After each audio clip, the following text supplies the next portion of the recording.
two, one. Halo teman-teman, bagaimana kabarnya? Kali ini saya akan merangkum film yang berjudul Eye in the Sky yang dirilis pada tahun 2015.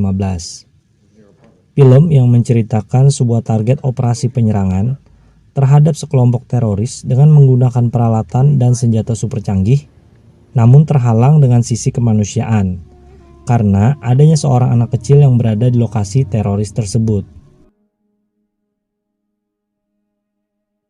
Film diawali dengan memperlihatkan sebuah keluarga dari Alia dan kedua orang tuanya, serta aktivitas di sebuah daerah bernama Eastlake di Nairobi, Kenya. Scene beralih di daerah Inggris memperlihatkan Kolonel Catherine Powell yang terbangun di pagi buta. Dia menuju ruang kerjanya bersama anjingnya bernama Rocco. Di ruang kerjanya terlihat foto-foto para teroris yang merupakan target operasinya. Kolonel Powell mendapatkan email dari Jenderal Benson yang menginfokan bahwa militan Somalia Al-Shabaab telah mengeksekusi seorang pria di Nairobi. Pria tersebut diklaim sebagai mata-mata yang bekerja pada Badan Intelijen Kenya dan Inggris. Al-Shabaab sendiri merupakan kelompok ekstremisme di Kenya, di mana kelompok ini pada 2 tahun yang lalu telah menyerang sebuah pusat perbelanjaan di Nairobi yang menyebabkan 67 orang tewas dan 175 orang luka-luka. Al-Shabaab ingin menjalankan hukum syariah di seluruh benua Afrika.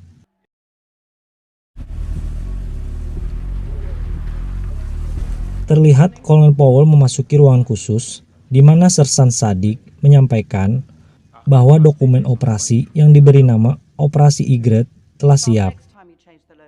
Salah satu anggota baru dari Al-Shabaab yaitu seorang anak bernama Muhammad Abdi Salam atau disebut dengan Shihak baru saja mendarat di bandara Nairobi, Kenya. Shihak dijemput oleh seorang yang tidak diketahui namanya di pangkalan udara di Nevada, Amerika, di mana sedang ada briefing yang dipimpin oleh Kolonel Powell secara online.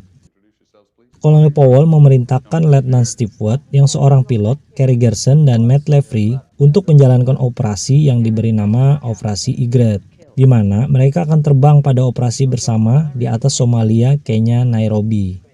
Dia menambahkan bahwa mereka mempunyai intel yang mengatakan akan ada pertemuan anggota kunci Al-Shabaab di sebuah rumah di pinggiran Parkland.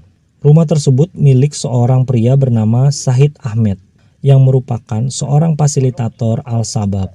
Kolonel Powell meminta mereka untuk memeriksa keberadaan dari 2 orang, yaitu Abdullah Al-Hadi dan Aisyah Al-Hadi. Aisyah Al-Hadi sebelumnya bernama Susan Helen Danforth, merupakan sosok radikal di daerah London Barat di mana dia bertemu Al-Hadi dan menikah. Kedua orang itu terkait dengan bom bunuh diri yang baru terjadi di Kenya dan baru saja mengeksekusi seorang agen Kenya mereka.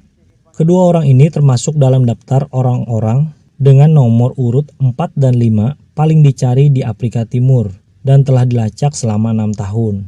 Dan kedua orang ini akan berada di Nairobi hari ini dan memanfaatkan rumah di pinggiran Parkland sebagai titik transit untuk merekrut 2 anggota baru, yaitu Muhammad Abdi Salam atau Shihak yang telah mendarat di Nairobi dan Rashid Hamud atau Kondor yang masih dalam penerbangan menuju Nairobi.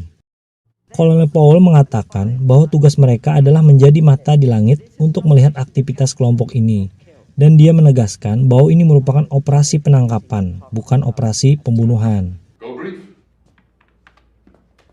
Thank you guys. All right, you're good. Don't suck. I'm here. Get comms. Sebuah mobil memasuki halaman rumah target. Terlihat drone pengintai berbentuk burung berada di sana dan sedang mengawasi aktivitas di rumah itu. Drone burung tersebut dikendalikan oleh anggota mereka di Kenya yang diberi kode PAC-9 dan anggota yang diberi nama kode Showman 5 menginformasikan kepada Kolonel Powell bahwa Shihak telah sampai dan masuk ke rumah target dan diperkirakan Kondor akan mendarat dalam 1 jam lagi. Scene beralih, Alia membawa roti yang telah disiapkan ibunya untuk dijual di sebuah meja kecil di pinggir jalan.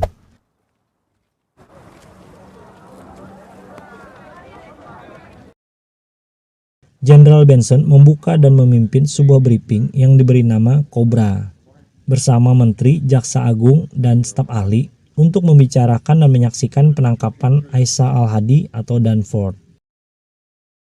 Anggota kedua, yaitu Rashid Hamud atau Condor, telah mendarat dan dijemput kembali oleh orang yang tidak diketahui namanya. Showman 5 kembali mengkonfirmasi bahwa Condor telah sampai dan masuk ke rumah target. Kolonel Powell meminta Showman 5 untuk menggerakkan drone tersebut mendekati rumah agar keadaan di dalam rumah dapat terlihat. Drone burung tersebut mulai bergerak perlahan mendekati jendela rumah. Namun, jendela rumah tertutup dengan tirai dan gorden sehingga tidak terlihat keadaan di dalam rumah. Ada pergerakan dua orang yang keluar dan menuju mobil. Berdasarkan identifikasi wajah, dapat dipastikan bahwa kedua orang itu adalah Seahawk dan Condor. Selanjutnya, ada seorang wanita yang keluar dari rumah dan menuju mobil. Namun, wajahnya tidak terlihat sehingga tidak dapat diidentifikasi apakah wanita itu Danforth atau bukan. Kolonel Powell meminta Showman 5 untuk mengikuti mobil tersebut. Bravo 27. Zoom out.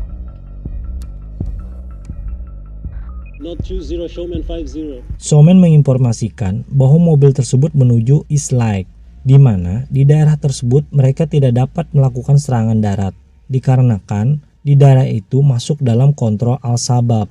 Dikhawatirkan apabila tetap dilakukan serangan, maka akan memicu terjadinya pembantaian. Seahawk dan Condor serta wanita yang diduga Danforth sampai di sebuah rumah dan masuk ke dalam rumah yang disebut rumah milik Amadou Mukhtar yang merupakan seorang pedagang di Somalia. Kolonel Powell meminta Showman 5 untuk menempatkan orang di sekitar rumah tersebut agar dapat mengontrol drone melihat keadaan di dalam rumah. Showman 5 kemudian meminta Fact9 agar Ringo menyamar untuk mendekati rumah target. Ringo pun mendekati daerah target dengan menyamar menjadi penjual ember agar tidak dicurigai.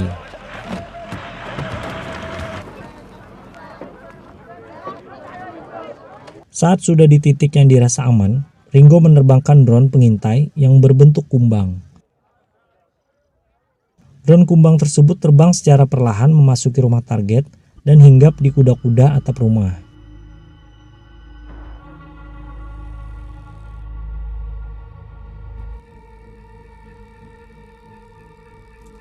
Pada ruang utama terlihat berkumpul 4 orang, di mana 2 orang telah teridentifikasi sebagai Seahawk dan Condor. Saat wajah wanita tersebut menghadap ke atas, yang kemudian diidentifikasi wajah, dipastikan wanita tersebut adalah Aisha Al-Hadi atau Danforth. Kolonel Powell meminta persetujuan kepada Jenderal Benson untuk melakukan serangan. Jenderal Benson pun meminta persetujuan kepada Menteri Bryan. If you agree, Minister. Namun staf ahli, Angela, yang didukung Jaksa Agung, George, menolak dilakukan serangan dikarenakan operasi militer kali ini merupakan operasi penangkapan, bukan operasi pembunuhan. Tidak lama, datang seorang laki-laki yang berdasarkan identifikasi wajah dipastikan sebagai Abdullah Al-Hadi. Kolonel Powell kemudian meminta agar menerbangkan drone untuk melihat ruangan lain.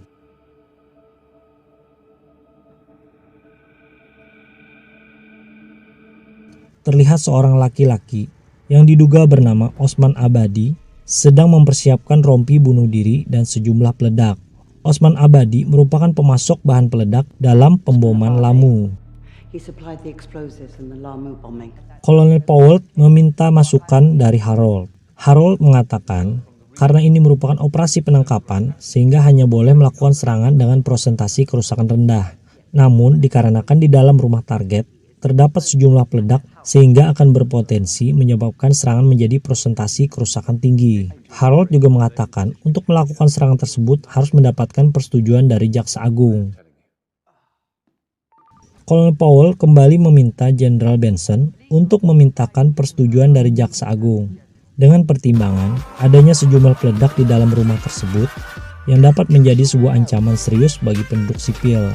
Jaksa Agung George setuju dengan pertimbangan itu. Namun, staf ahli Angela dan Menteri Brian tidak setuju dan meminta untuk tetap menunggu serangan.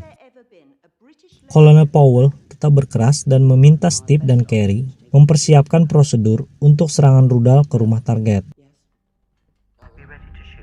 Yes, ma'am.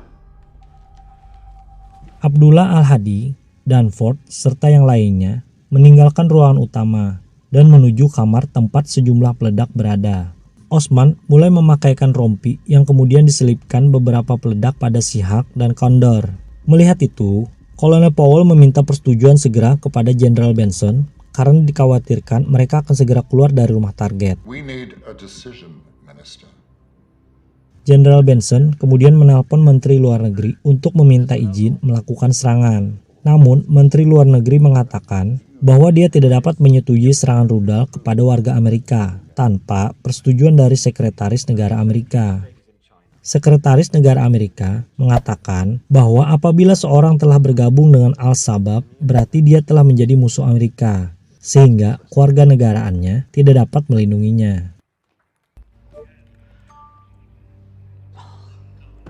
Atas persetujuan itu, Kolonel Powell meminta Steve untuk segera melakukan serangan ke rumah target. Namun, saat semua prosedur sudah dilakukan dan siap untuk melakukan serangan, tiba-tiba terlihat Alia berjalan dan menuju tempat jualannya, yang ternyata berada persis di sebelah rumah target. I repeat, you are cleared to engage. Steve mencoba menunggu. Namun Kolonel Powell terus meminta Steve untuk segera melakukan serangan, karena kesempatan tersebut hanya datang sekali dan banyak yang harus dipertaruhkan apabila orang-orang tersebut lolos, daripada hanya seorang anak kecil. Steve masih tetap bertahan tidak melakukan serangan, dan meminta Kolonel Powell untuk menjalankan prosedur CDE atau Collateral Damage Estimation. Selama prosedur CDE belum dijalankan, maka dia akan menahan senjatanya. Kolonel Powell setuju untuk menjalankan CDE. Dia meminta Showman Pipe untuk menyuruh Ringo membeli seluruh roti Alia dan menyuruhnya segera pergi menjauh dari lokasi target. Nahas bagi Ringo, saat dia membeli roti-roti Alia, salah satu penjaga mengenali Ringo dan mencoba menangkapnya. Ringo pun melemparkan ember berisi roti kepada penjaga itu dan langsung melarikan diri.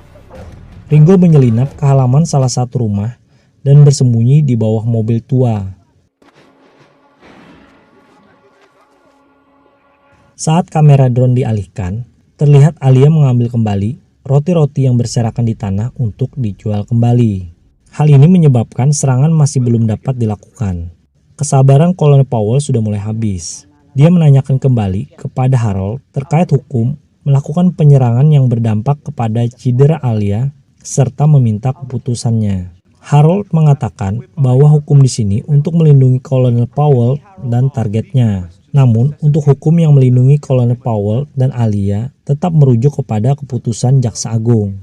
Kolonel Powell kemudian menghubungi Jaksa Agung George untuk menanyakan hukum terkait serangan yang akan mereka lakukan, di mana serangan itu akan berdampak kepada cedera Alia dengan presentasi sekitar 65% sampai 75%. Namun, apabila penyerangan tidak dilakukan, dengan asumsi bom bunuh diri terjadi di lokasi ramai, maka diproyeksikan akan jatuh korban lebih banyak, sekitar 80 korban.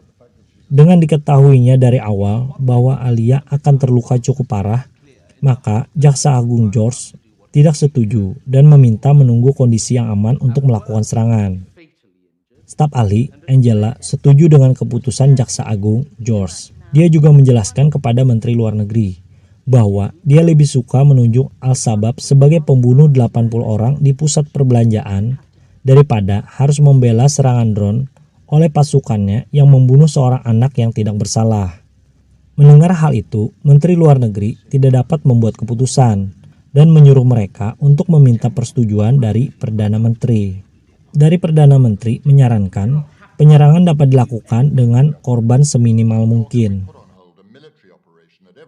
Terlihat dagangan roti Alia beberapa kali dibeli yang akhirnya menyisakan 2 roti lagi.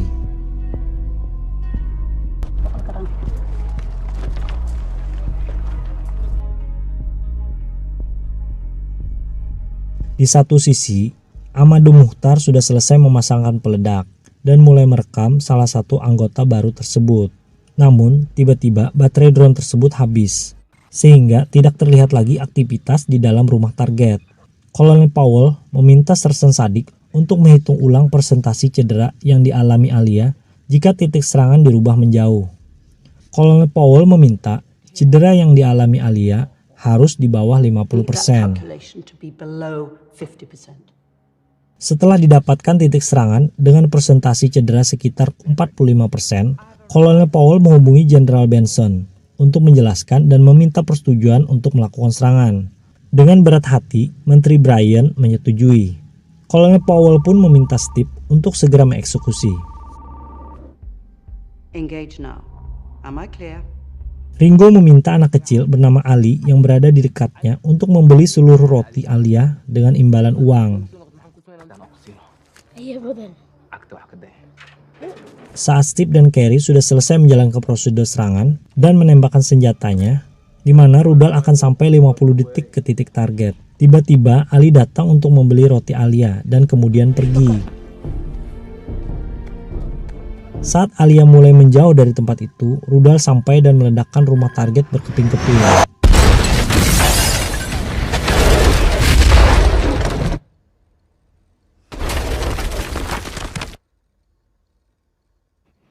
She's moving.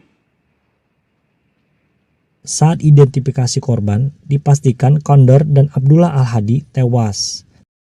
Namun Danforth terlihat masih hidup, sehingga Kolonel Powell meminta Steve untuk melakukan serangan ulang. She's on the list. Lieutenant. What? Rifle, rifle, rifle, weapon away.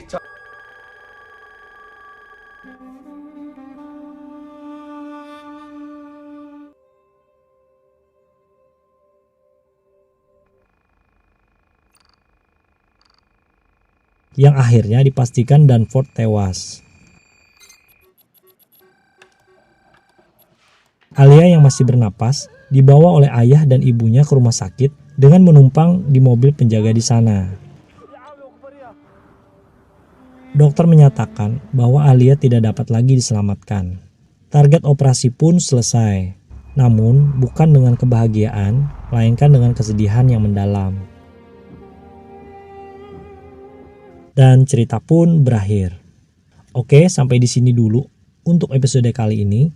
Semoga kalian semua terhibur, tetap sehat dan bahagia. Sampai jumpa di video selanjutnya. Salam.